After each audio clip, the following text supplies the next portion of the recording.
Hello friends, welcome to simple cooking Tamil. இன்னைக்கு நம்ம சேனல்ல ஒயிட் ரைஸ்க்குலாம் ரொம்பவே சூப்பரான ஒரு சைட் டிஷ் ரெசிபி தான் பார்க்க போறோம். ரொம்பவே டிஃப்ரெண்டான கத்திரிக்காய், பூசணிக்காய், மொச்சப்பருப்பு எல்லாம் சேர்த்து ஒரு சாம்பார் ரெசிபி தான் பார்க்க போறோம். நிறைய கோயில்ல அன்னதான டைம்லாம் இந்த மாதிரி சாம்பார் தான் வைப்பாங்க. சாப்பிட்றதுக்கு அவ்வளோ டேஸ்டா இருக்கும்.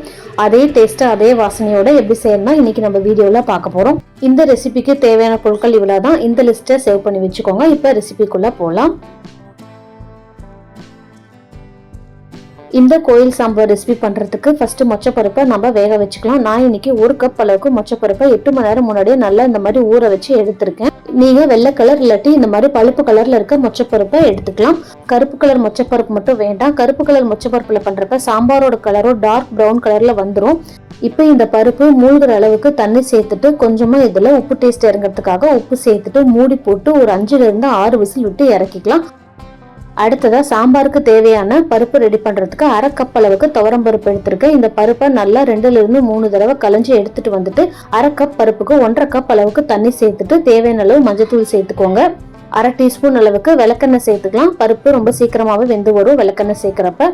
இப்போ இதுல 2 பல் பூண்டு, 1/2 டீஸ்பூன் அளவுக்கு சீரகம் சேர்த்துட்டு மூடி போட்டு ஒரு 5 விசில் வரைக்கும் விட்டு இறக்கிக்கலாம். பருப்பு அதிலே நல்லா குழைவா வெந்துடும். இப்போ அடுத்ததா சாம்பார் பண்றதுக்கு ஒரு பேன்ல 3 டேபிள் ஸ்பூன் அளவுக்கு எண்ணெய் சேர்த்துட்டு எண்ணெய் நல்லா சூடானதும் 1/2 டீஸ்பூன் கடுகு, 1/2 டீஸ்பூன் சீரகம் சேர்த்துட்டு 1/4 டீஸ்பூன் அளவுக்கு வெந்தயம் சேர்த்துக்கோங்க. இப்போ இந்த தாளிப்பு நல்லா கோல்டன் கலர்ல வந்ததும் இதுல 2 கொத்து அளவுக்கு கருவேப்பிலை சேர்த்துக்கலாம். கருவேப்பிலை நல்லா பொரிஞ்சதும் தாளிப்புக்காக 2 வரமிளகாய் சேர்த்துட்டு 1/2 டீஸ்பூன் அளவுக்கு பெருங்காயம் சேர்த்துக்கோங்க.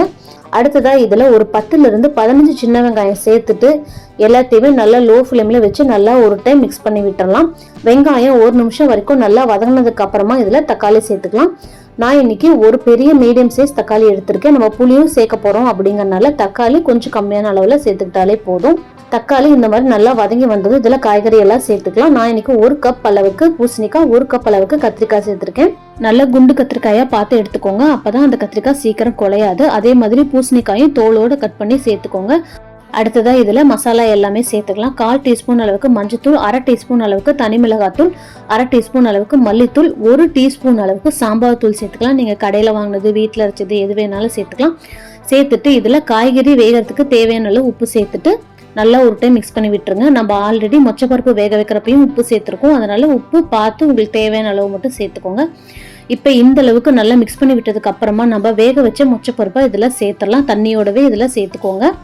நான் இதுல தண்ணி கம்மியா இருக்கு அப்படிங்கறனால எக்ஸ்ட்ராவா ஒரு 1/2 கப் அளவுக்கு தண்ணி சேர்த்திருக்கேன். ஏன்னா நமக்கு இன்னும் காய் வேகணும். அதனால காய் மூழ்கிற அளவுக்கு இதுல தண்ணி சேர்த்துட்டு நல்லா ஒரு டைம் மிக்ஸ் பண்ணி வச்சுட்டு மூடி போட்டுட்டு ஒரு 7லிருந்து 10 நிமிஷம் வரைக்கும் மீடியம் ஃப்ளேம்லயே வச்சு குக் பண்ணுங்க.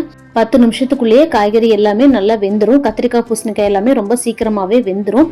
இப்ப பாருங்க 10 நிமிஷம் நல்லா வெந்துருச்சு. இப்போ இது எல்லாத்தையும் நல்லா மிக்ஸ் பண்ணி வச்சதுக்கு அப்புறமா இதுல வேக வச்ச பருப்பு சேர்த்துக்கலாம். பருப்பு சேர்த்துட்டு நீங்க தேவையான மட்டும் இந்த இடத்துல தண்ணி சேர்த்துக்கோங்க. எனக்கு சாம்பார் ரொம்ப கெட்டியா இருந்துச்சு. இன்னும் கொஞ்ச நேரம் இதை கொதிக்க விடணும் அப்படிங்கறதுனால நான் இதுல கொஞ்சமா மட்டும் தண்ணி சேர்த்துக்கிறேன்.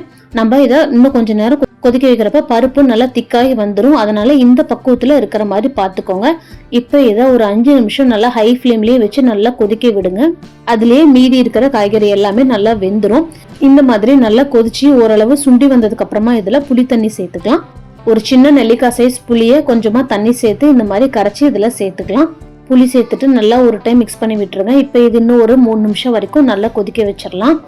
இந்த மாதிரி நீங்க கரண்டியில ஒரு ஸ்பூன் வச்சு கட் பண்றப்பே காய் ஈஸியா கட் ஆகி வரும். அப்பதான் காய் நல்லா வெந்துருச்சுன்னு அர்த்தம். இப்ப பாருங்க ஒரு 3 நிமிஷம் வரைக்கும் நல்லா இதை கொதிக்க வச்சாச்சு. நல்லா கெட்டியாகி வந்திருக்கு. இது ஆறுனதுக்கு அப்புறமா இன்னுமே கெட்டியாகும். சூடா இருக்கிறப்ப இந்த கன்சிஸ்டன்சில இருக்கிற மாதிரி பாத்துக்கோங்க. இப்ப இதுல கடைசியா கொத்தமல்லி தலையை தூவி இறக்கிடலாம். நம்ம சேர்த்துருக்கிற காய் எதுவுமே உடையில, முழுசா அப்படியே தான் இருக்கு. கரெக்டான டைம்ல நம்ம இதை இறக்குறப்ப காய் எதுவுமே குழஞ்சு போகாது. இந்த சாம்பார் கோயில்ல சாப்பிட்ற டேஸ்ட்ல அப்படியே இருக்கும். சாதாரண சாம்பார் மாதிரி இல்லாம நல்ல ஃபிளேவர்ஃபுல்லா ரொம்பவே சூப்பரா இருக்கும். பூசணிக்காயோட இனிப்புத்தன்மை சாப்பிட்றதுக்கு ரொம்ப நல்லா இருக்கும். இந்த ரெசிபியை கண்டிப்பா உங்க வீட்லயும் ட்ரை பண்ணி பாருங்க. ட்ரை பண்ணி பார்த்துட்டு எப்படி வந்துச்சுன்னு எனக்கு கமெண்ட்ஸ்ல சொல்லுங்க. நம்ம சேனல் உங்களுக்கு பிடிச்சிருந்தா லைக் பண்ணுங்க, ஷேர் பண்ணுங்க, மறக்காம சப்ஸ்கிரைப் பண்ணுங்க. தேங்க்யூ.